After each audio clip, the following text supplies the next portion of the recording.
اسی طرح سے خطبے میں خاموشی رکھنا، برقرار رکھنا یہ بھی ضروری ہے۔ اللہ کے رسول صلی اللہ علیہ وسلم فرماتے ہیں من توضأ یوم الجمعۃ فاحسن الوضوء، جو جمعہ کے دن وضو کرے اور بہترین طور پر، اچھے طور پر وضو کرے، کامل وضو کرے، ثم اتى الجمعہ، اور پھر جمعہ کے لیے آئے، فدنا، قریب بیٹھے، واستمع، دھیان سے سنے، وانصت، خاموش رہے، غفر له ما بینہ وبین الجمعۃ الاخری وزیادۃ 3 ایام، ایک جمعہ سے اگلے جمعہ تک کے اس کے جتنے بھی گناہ ہوئے سب معاف ہو جاتے ہیں، اور 3 دن ایکسٹرا۔ کیوں؟ ایک دن کی وجہ سے کتنا ثواب اللہ کے یہاں، ایک نیکی کا کتنا اجر ہے؟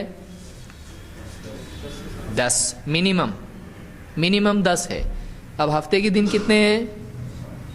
7، اب بچے کتنے ہیں؟ 3۔ تو آپ نے کہا کہ ایک جمعہ سے دوسرے جمعہ تک کے گناہ معاف، اور کتنے دن؟ 3۔ تو 10 اور 7 کتنے ہوئے؟ 7 اور 3 کتنے ہوئے؟ 10۔ تو 10 دن کے گناہ معاف ہو جاتے ہیں اگر ایک آدمی ایک جمعہ صحیح ڈھنگ سے گزارے تو۔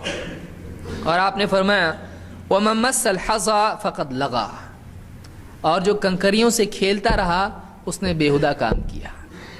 جو کنکریوں سے کھیلتا رہا اس نے کیا کیا؟ بےہودہ کام کیا۔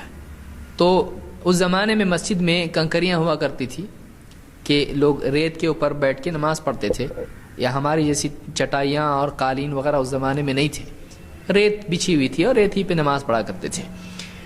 تو یہ مسلم کی روایت ہے۔ تو اس سے معلوم یہ ہوتا ہے کہ جمعہ کے دن لغو چیز میں مشغول آدمی نہ ہو، بلکہ ان چیزوں کا اہتمام کرے، وضو کر کے آئے اور جمعہ کے لیے جلدی آئے، قریب بیٹھے اور دھیان سے سنے، خاموش رہے، تو اس کے سارے گناہ معاف ہوتے ہیں۔ اللہ کے نبی صلی اللہ علیہ وسلم فرماتے ہیں، اس سے یہ بھی معلوم ہوتا ہے کہ خطبے کے وقت خاموشی اختیار کرنا چاہیے۔ آپ نے فرمایا اذا قلت لصاحبك والامام يخطب يوم الجمعة انصت فقد لغوت، اگر تو نے اپنے ساتھی سے جمعہ کے دن امام کے خطبے کے دوران کہا چپ رہو جی، چپ بیٹھو، اگر ایسا بھی کہا کسی سے تو نے فضول اور غلط اور لغو کام کیا، بےہودہ کام کیا۔ آدمی بولے گا یہ کیسا؟ یعنی مثلا آپ چپ بیٹھے ہیں، اب آپ کے بازو والا بات کر رہا ہے، کل کیا کھایا، کہاں گیا تھا، سب کچھ اس طرح کی چل رہی ہے اس کی دونوں کی۔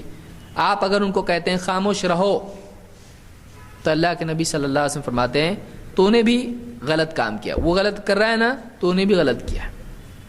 کیوں غلط ہوا؟ وہ کیا کر رہا ہے؟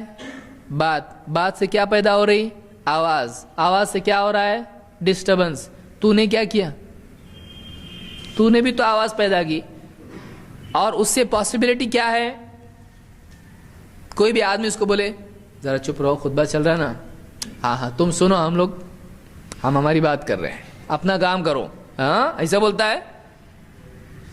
اب بڑھتے بڑھتے کیا ہوا؟ وہ پیار محبت کی باتیں جھگڑے تک گئیں، اور مسجد میں دھوم چالو، دونوں کی مارم پیٹی۔ اب کہے کا خطبہ اور کہے کہ امام صاحب بھی ڈگمگائیں گے خطبے ممبر کے اوپر، ارے کیا ہو رہا دیکھو، ان کو پکڑو ادھر، تو سارا خطبہ کیا ہو جائے گا؟ ڈسٹرب۔ تو اگر کوئی بات کر رہا ہے اس کو اس کے حال پر چھوڑ دیں، اس کا ثواب ضائع ہوا۔ آپ اگر اس کو روکنے میں لگ جاتے ہیں تو جو سننے کا حکم تھا آپ کا، واپس بولیں گے امام صاحب تھوڑا واپس سے بول سکتے آپ؟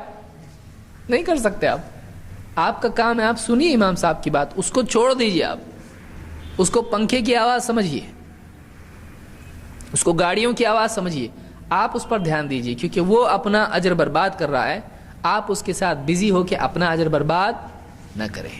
تو یہ بھی اصول زندگی کا یاد رکھیں۔ اس کو امام البخاری اور مسلم دونوں نے روایت کیا ہے۔